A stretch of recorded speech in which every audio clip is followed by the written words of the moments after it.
Hi hello నమస్తే welcome to BRK health. నేను మానస. ఈరోజు మనతో పాటు ఉన్నారు ఆరోగ్యరత్న యోగా సుబ్రహ్మణ్యం గారు ఉన్నారు. సార్తో మాట్లాడదాం. నమస్తే సార్. నమస్తే. సార్, నవేడేస్ చాలామంది హెల్త్ ప్రాబ్లమ్స్తో బాధపడుతున్నారు. అసలు అంటే మనం బయట ఫుడ్ తినడం వలన, లేదంటే మనం కల్తీ ఆయిల్స్ వాడుతున్నాము, అలాగే కెమికల్స్ వేసిన ఫ్రూట్స్ తింటున్నాం. సో ఇలా చాలా కారణాలు ఉండొచ్చు. అంటే దీనివల్లనో ఎందుకో తెలియదు, కానీ చాలామంది ఓవర్ వెయిట్ అవుతూ ఉంటారు. సో దీన్ని ఎలా తగ్గించుకోవచ్చు అంటారు? అమ్మ, ఈ ఓవర్ వెయిట్ అనేది ఈ రోజుల్లో చాలా పెద్ద సమస్యగా ఉందమ్మా. ఈ మధ్య మోడీ గారు కూడా చెప్పారు, భారతదేశం ఓవర్ వెయిట్లో నెంబర్ 2 ప్లేస్లో ఏదో ఉంది. నెంబర్ 1, నెంబర్ 2 ప్లేస్ ఎక్కువ మంది ఉన్నారు. కరెక్ట్ గణాంకాలు తెలియకపోయినా కూడా మ్యాక్సిమం పీపుల్ ఈ ఓవర్ వెయిట్తో చాలామంది బాధపడేవాళ్ళు ఉన్నారు భారతదేశంలో ముఖ్యంగా. కాబట్టి ఈ వీటికి అనేక రకాలైనటువంటి కారణాలు ఉన్నాయి. అంటే పూర్వకాలంలో ఏంటంటే శరీరానికి ఒక వ్యాయామం ఉండేది పనిలోనే. ఇంట్లో ఆడవాళ్ళకి మామూలుగా ఒడ్లు దంచడం కానీ, నీళ్లు చేదడం కానీ, తర్వాత కసూదోయడం కానీ, రాగులు ఇసరడం కానీ, బోరింగ్లు అనేటివి రిగ్గు కొట్టి నీళ్ళు తెచ్చేవాళ్ళు. చేదడం ఉండేది, చేంతాడుతోటి బకెట్ తోటి బావిలో నుంచి. ఇలాంటివన్నీ కూడా ఫిజికల్ యాక్టివిటీ ఉండేది. వాళ్ళ హ్యాండ్స్ ముసలి వాళ్ళకు కూడా బైసెప్స్, ట్రైసెప్స్ కట్స్ కనిపించేది ఆడవాళ్ళకు కూడా. ఈ రోజుల్లో అన్నీ మిక్సీలు వచ్చేసినాయి, గ్రైండర్లు వచ్చేసినాయి, కసువు ఊడ్చే పని లేకుండా వ్యాక్యూమ్ క్లీనర్స్ వచ్చేసినాయి, దానికి కూడా కదలకుండా పని మనుషులు వచ్చేసినారు. అంటే ఓవరాల్గా ఆడవాళ్ళకి ముఖ్యంగా ఇండ్లల్లో శరీరాన్ని కదిలించే పని లేకుండా పోయింది. అందులోనూ వర్కింగ్ ఉమెన్కి సేమ్ అదే ప్రాబ్లం ఉంది. అదే మెన్కి కూడా ఇప్పుడు మ్యాక్సిమం సిట్టింగ్ ఇది అయిపోయింది వర్క్. ఇప్పుడు సాఫ్ట్వేర్ ఇంజనీర్లు తీసుకోండి, ఎప్పుడు వాళ్ళకు కంప్యూటర్ మీద కూర్చొని పనిచేయడం. సో ఈ విధంగా sedentary life style is the main thing to grow over weight. So ఆ అధిక బరువుకు కారణం మెయిన్ ఏంటంటే శరీరానికి వ్యాయామం లేకపోవడం మొదటి కారణం. రెండోది ఆహారం ముందు కాలంలో చక్కటి ఆహారం ఉండేది, సాత్విక ఆహారం తీసుకునేవాళ్ళు మంచిగా. ఒకవేళ రాజసిక ఆహారం తీసుకునేవాళ్ళు కూడా శారీరక శ్రమ పడేవాళ్ళు. ఇప్పుడు ఏంటంటే ఆహారం విషయంలో తమోగుణ ఆహారం ఎక్కువగా తీసుకుంటున్నారు. అంటే ప్రిజర్వేటివ్ ఫుడ్ ఎక్కువ తీసుకుంటున్నారు, సాచురేటెడ్ ఫుడ్ తీసుకుంటున్నారు, తర్వాత జంక్ ఫుడ్స్ ఎక్కువగా తీసుకుంటున్నారు. ఈ పిజ్జాలు, బర్గర్లు, ఈ సాఫ్ట్ డ్రింక్స్ ఇలా. సో ఆహారంలో మ్యాక్సిమం ఆయిల్స్ కూడా నీట్గా మనం ఆ రోజుల్లో గానుగుల నుంచి వచ్చి తీసిన ఆయిల్ తీసుకుని తినేవాళ్ళు. ఇప్పుడు ఈ పెట్రోలియం కెమికల్స్ నుంచి వచ్చిన క్రూడ్ ఆయిల్ నుంచి వచ్చిన కెమికల్స్లో వేస్ట్ ప్రోడక్ట్లో ఈ ఎసెన్స్ కలిపి తీసుకునే ఆయిల్స్, ఈ రిఫైన్డ్ ఆయిల్స్ అనే మొత్తం దాంట్లో ఉన్నటువంటి ఎసెన్స్ అంతా పోయి కేవలం మనకు జబ్బుల్ని క్రియేట్ చేయడానికి ఏర్పాటు చేసినటువంటి ఆయిల్స్.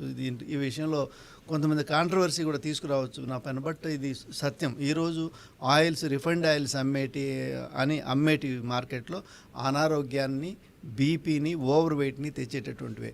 చక్కగా నెయ్యితో తిరగబాతు పోసుకొని నెయ్యితో వంటలు చేసుకొని తినేటప్పుడు ఏ బీపీ లేదు, ఏ షుగర్ లేదు. ఈరోజు రిఫైన్డ్ ఆయిల్ వచ్చిన తర్వాత మార్కెట్లోకి వ్యాధులు, బీపీ ముఖ్యంగా కొలెస్ట్రాల్లో కూడా ఈ హెచ్డిఎల్, ఎల్డిఎల్ ఎక్కువైపోతూ ఉంది, హెచ్డిఎల్ తగ్గిపోతూ ఉంది, తర్వాత విఎల్డిఎల్ పెరిగిపోతూ ఉంది. ఇవన్నీ విఎల్డిఎల్ శత్రువులు. మన సర్క్యులేటరీ సిస్టమ్ని, మన హార్ట్ ఫంక్షనింగ్ని కానీ, సర్క్యులేటరీ సిస్టమ్ని కానీ కంప్లీట్గా కొలాప్స్ చేసేటటువంటి అంశాలు. హెచ్డిఎల్ ఎక్కువగా ఉండేది నెయ్యిలో బాగుంటుంది. ఆవు నెయ్యి కానీ, గేదె నెయ్యి కానీ. ఆవు నెయ్యి అయితే, నాటు ఆవు నెయ్యి అయితే ఉత్తమం, లేదంటే గేదె నెయ్యి. దాని తర్వాత మన శనక్కాయ, వేరుశనగ పల్లీలు అంటారు కదా, పల్లీల్లో గానుగులో నుంచి తీసినటువంటి నూనె, నువ్వుల నూనె ఆ రోజుల్లో అంత మంచిగా ఈ రోజుల్లో కూడా వాడుకునేదానికి అవకాశం ఉంది. ఈ బీపీని మెయిన్ కంట్రోల్ చేయడానికి ఆయిల్స్, మన ఈ జంక్ ఫుడ్స్, వీటిని కొంచెం మోడరేట్గా యూజ్ చేస్తూ, అసలు వాడకుండా కూడా మంచిదే. కొంచెం చిరుధాన్యాలు, తర్వాత మంచి ఆహార పదార్థాలని, ఫ్రెష్, ఈ అడల్ట్రేషన్కి గురైనటువంటి ఆహారాలను జాగ్రత్తగా జాగ్రత్త పడుతూ కొంచెం మ్యాక్సిమం మనం దొరికినంత వరకు కొంచెం మంచి ఆహారాన్ని తీసుకుంటే మనం ఈ యొక్క బీపీ నుంచి ఓవర్ వెయిట్ నుంచి తగ్గించుకోవచ్చు. సార్ అంటే ఓవర్ వెయిట్ అవుతున్న వాళ్ళు వెయిట్ లాస్ అవ్వడానికి ఎలాంటి డైట్ ఫాలో అవ్వాలి?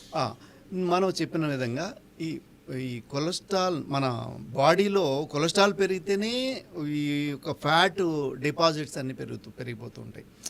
మన ఫ్యాట్ డిపాజిట్ అంటే మనం ఖర్చు పెట్టి సంపాదించుకున్న దానికంటే ఖర్చు పెట్టే ధనం తక్కువైపోతే మనకు డబ్బులు మిగిలిపోతాయి.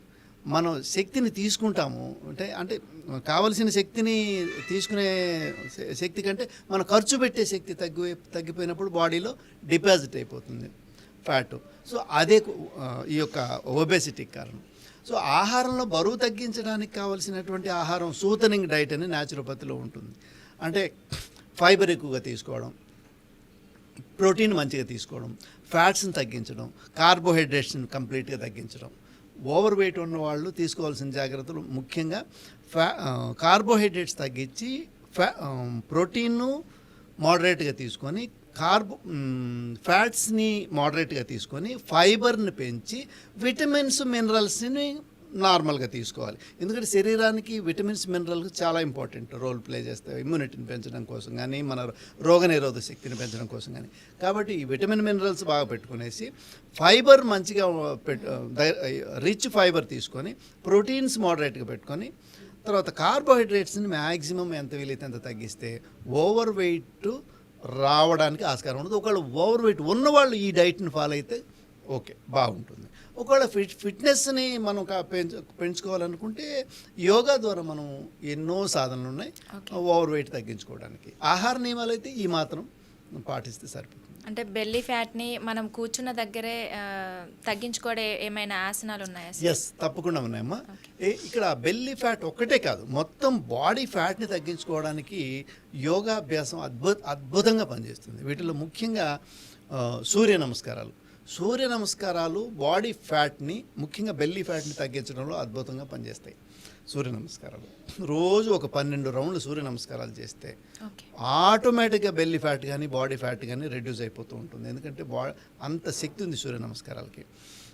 తర్వాత ఆసనాలలోకి వెళ్తే బెల్లీ ఫ్యాట్కి కావాల్సినటువంటి ఆసనాలు, నిలబడే ఆసనాలు ఉన్నాయనుకోండి, త్రికోణాసనం పనిచేస్తుంది, పరివృత్త త్రికోణాసనం పనిచేస్తుంది.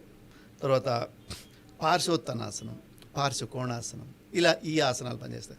ఊర్ధ్వహస్తాసనం, పార్శ్వోర్ధ్వహస్తాసనం, తర్వాత అర్ధచంద్రాసనం, పాదహస్తాసనం, ఇవి 4 కూడా బెల్లి ఫ్యాట్ని తగ్గించడానికి బాగా ఉపయోగపడతాయి. అదేవిధంగా కూర్చుని చేసే ఆసనాలలో జాన్శీర్షాసనం, పశ్చిమోత్తానాసనం, పూర్వోత్తానాసనం, ఉష్ట్రాసనం, శశాంకాసనం, సుప్తవజ్రాసనం, శంఖాసనం, ముఖ్యంగా వక్రాసనం, ఇవన్నీ కూడా బెల్లి ఫ్యాట్ని తగ్గించడానికి ఉపయోగపడతాయి.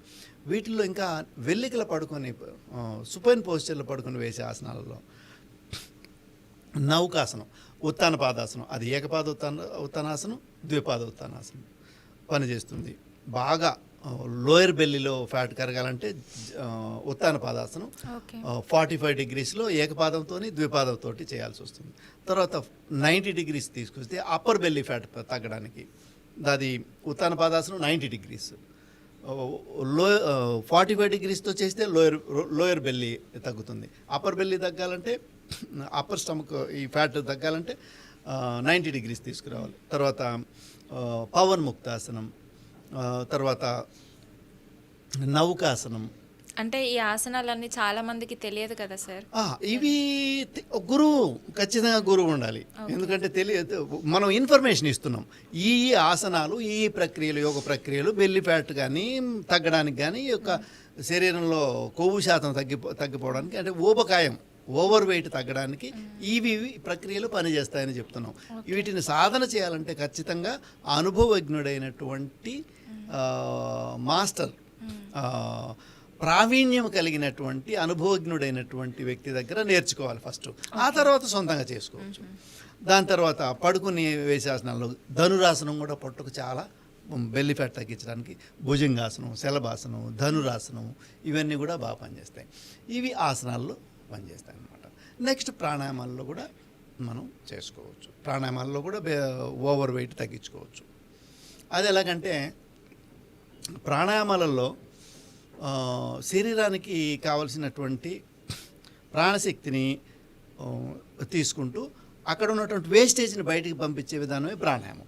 Okay sir, thank you so much. అంటే మనం మంచి డైట్ ఫాలో అవుతూ యోగాలు, ఆసనాలు ఇవన్నీ చేసుకుంటూ వెయిట్ లాస్ ఎలా చేసుకోవాలో చాలా చక్కగా వివరించారు. Thank you sir. Thank you అమ్మా.